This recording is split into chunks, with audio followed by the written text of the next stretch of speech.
Hello বন্ধুরা, তো আমি আবার একটা ওটসের রেসিপি নিয়ে চলে এসেছি। তো আগে একদিন দেখিয়েছিলাম সেটা ডিম ছাড়া, আজকে ডিম দিয়ে বানাবো।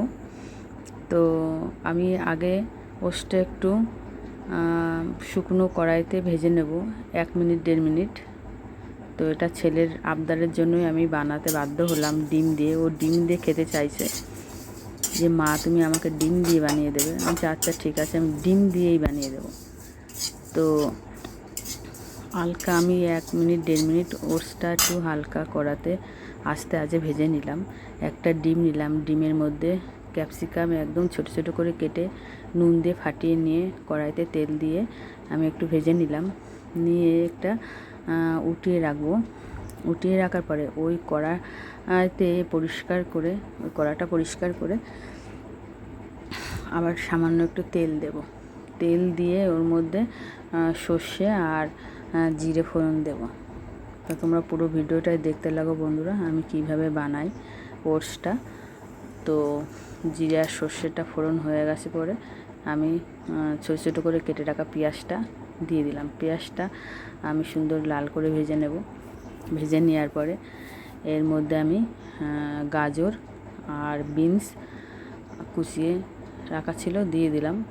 তো গাজর বিনসটা হয়ে গেলে পরে এবার ছোটো ছোটো করে কেটে রাখা ক্যাপসিকাম দেব। দিয়ে অল্প আস্তে আস্তে ঢাকা দিয়ে ভাজবো।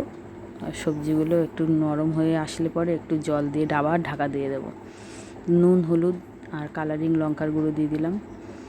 দিয়ে ঢাকা দিয়ে সবজিগুলো যখন মজে যাবে, অনেকটাই মজে এসছে, মজে গেলে পরে আমি এর মধ্যে একটু গরম জল দিয়ে দিলাম।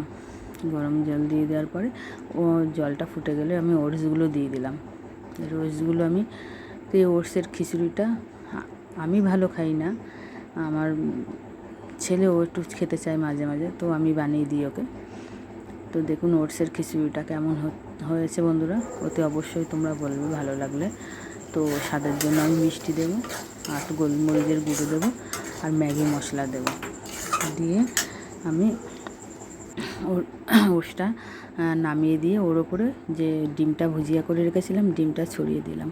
তো তোমাদের কেমন লাগলো এই ওটসের খিচুড়িটা তোমরা ওতে অবশ্যই বলবে। আর ঘরে বাচ্চা থাকলে বাচ্চাদের বানিয়ে দেবে বন্ধুরা। আর ভালো লাগলে ওতে অবশ্যই বলবে। টাটা।